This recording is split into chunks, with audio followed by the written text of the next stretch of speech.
It attacks its prey, copies it perfectly, and then hides inside it. Is it still among us? Could be any of us. In a prequel to the 1982 film of the same name, the movie begins in Antarctica with a slow zoom in on a snowcat that's following a strange signal the scientist Olaf's picked up. Passenger Peter tells crude jokes in Norwegian to the mechanic Lars as he doesn't understand a lick of English.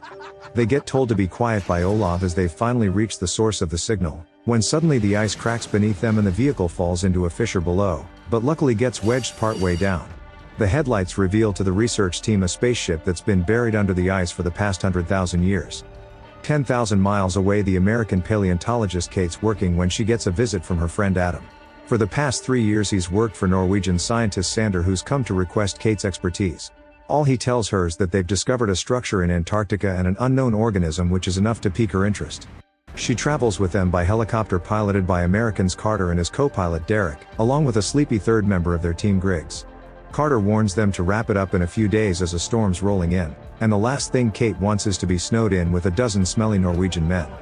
They get to the research center Thule and are greeted upon landing by Olaf, before getting into another snowcat and being taken by Lars to ground zero. Traversing by foot deep into the fissure, they're met halfway by the camp's leader and Sander's good friend Edvard, along with 2 of his team Juliette and Carl. He takes them deeper where they see a full view of the top of the ship frozen in the ice, and says that he suspects it sent out a distress signal when the passenger escaped. Some distance from the ship they show Kate a large alien encased in the ice, which the paleontologist says will take her half a day with the right equipment to extract. Back at camp they discuss the alien's origins while Carl introduces Kate to Lars and his Alaskan Malamute. Henrik suggests maybe it left the confines of its ship to find someplace warm but clearly didn't make it. The next day the block of ice containing the organism is removed and dragged back to the camp. It's stored in a wooden room on the side of the station where Jonas claims to Kate that he's always believed in alien life.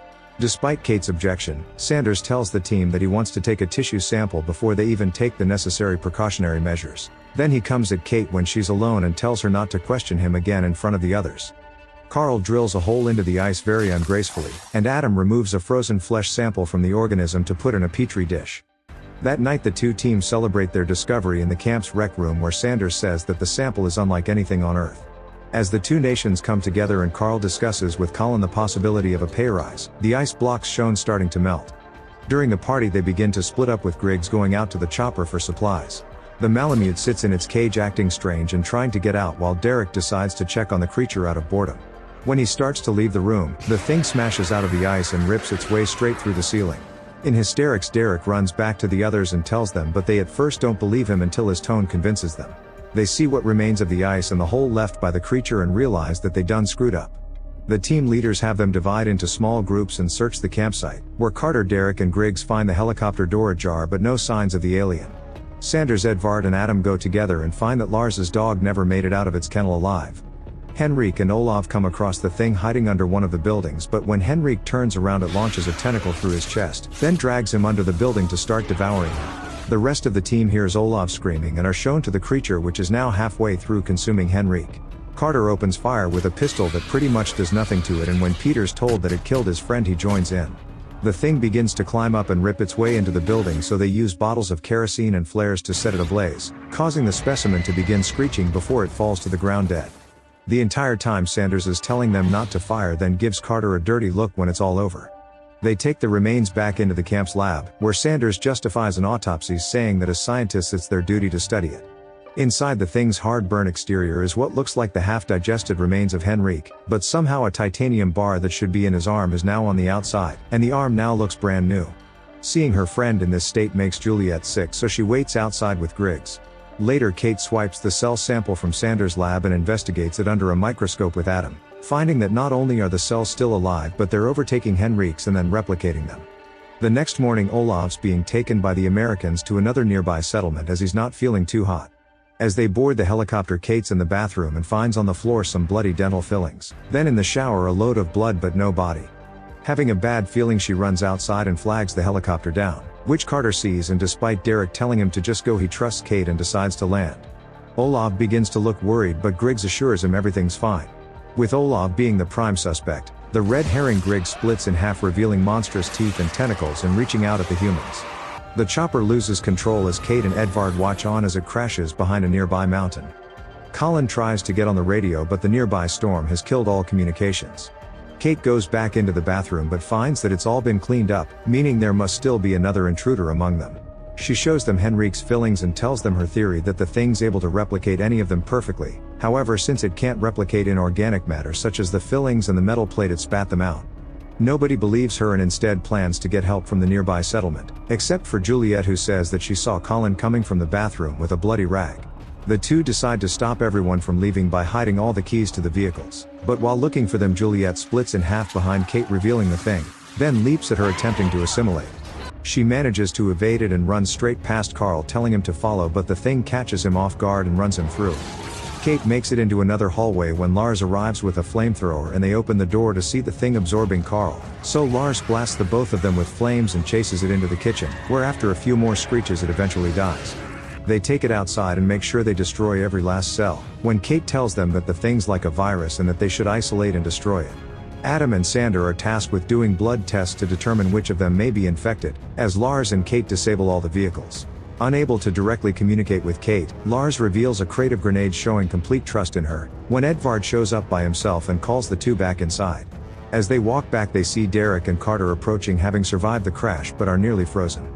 Assuming no human could have survived the crash, they're all ready to burn them on the spot, but Kate convinces Lars to lock the two up inside a shed until the test is ready, otherwise they could be committing murder. On their way to the lab, they see the building engulfed in flames and the entire place destroyed. Colin starts to accuse Adam, as he was the last one seen there, showing the paranoia growing in the ranks. As a half measure, Kate uses a flashlight and looks in Lars's mouth to reveal fillings that the thing couldn't replicate. She goes through everyone, eliminating them as suspects until only Sander, Edvard, Colin and Adam remain due to having no fillings.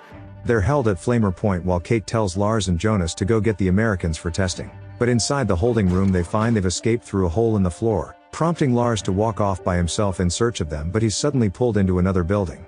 Jonas runs back to the others to tell them that the things killed Lars, while tensions between them begin growing to an all-time high. Just then they hear a window smash and get there to find Carter with Lars's flamethrower, and he has a standoff with Pater. Edvard yells at Pater to kill them, but just before he can pull the trigger, Derek headshots him. The gas leaks out and reaches the flame tip, and it explodes, knocking them all back and injuring Edvard. With the Americans now the only ones with weapons, they round everyone up inside the rec room while the injured is carried inside by Jonas. Once inside, Edvard's arm suddenly detaches from his body and with a mind of its own attacks Jonas and attaches to his mouth. Due to air in the fuel line, the flamer stops working, while the thing grows a tentacle from the Edvard mimic and begins to attack, knocking Adam to the ground and stabbing him in the chest. Derek attempts to save him, but the bullets do nothing and he's mortally struck by the tentacle. The thing then detaches another mini-arm thing that scurries away, then horrifically grows itself a new set of limbs before crawling on top of a screaming pile of organic matter for the taking. The moment it touches skin with Adam, it starts to assimilate, causing their faces to mesh together. Then when Kate gets the flamer working, it drags him away, now as one. She sees Jonas slowly being assimilated by the first arm and destroys them both with the flamethrower. Then when Derek succumbs to his wound, she burns his body also. The two Americans begin to hunt for the thing while Sander and Colin are hiding in separate rooms as they ran off terrified during the attacks. While searching, the two suddenly hear Sander screaming, as the thing's located him and he dies a coward. They come across the second arm thing and Carter strikes it with an axe, but it turns into two even smaller and tries to rejoin itself, so Kate torches it and tells Carter to leave the contaminated axe. While creeping around the station, the Adam Edvard thing attacks, splitting the two up, chasing Carter into the kitchen where he has nothing to defend himself but a knife. It follows him in, and when it finally sees him cornered, it charges, but Kate blasts it from the side with the flamethrower and it plows straight past Carter and through the wall into the snow. Kate finishes the thing off with a flamer, when the two see Sander escaping in a snowcat, so they jump in one of their own and chase him down. On the way, Carter tells Kate that he didn't kill Lars, just knocked him out and took his flamethrower. They follow the thing all the way back to its spaceship and find an open hatch on top, but as they approach it, the ship activates. They race across the top as the vents open up behind them, but Kate falls through it and into the ship. Now by herself, she searches the interior until coming across the core of the ship in the form of a tower of pixels. Out of the shadows, the Sander thing attacks and knocks Kate down. Then when it fully transforms, it chases her down a tunnel, but she makes it into another chamber behind a grate. Suddenly it smashes through the wall and at last catches Kate, but she grabs a grenade that she had taken from Lars's stash and throws it into the thing's mouth. Carter entered through the hatch and finally reaches the control room just in time to escape with Kate, as the thing blows up, destroying the ship's energy source.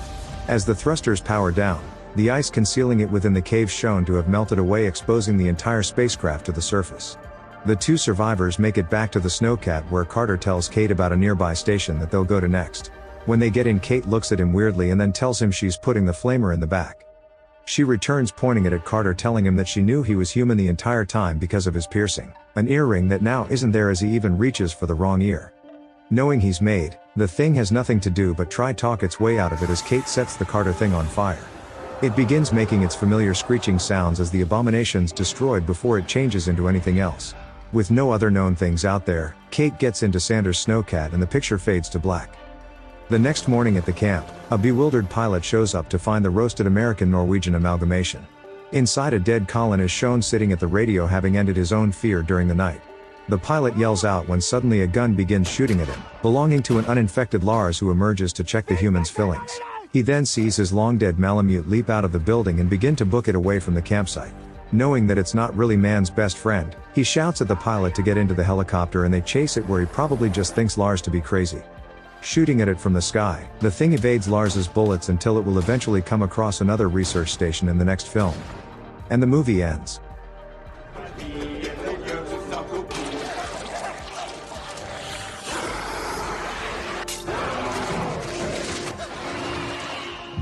So you made it.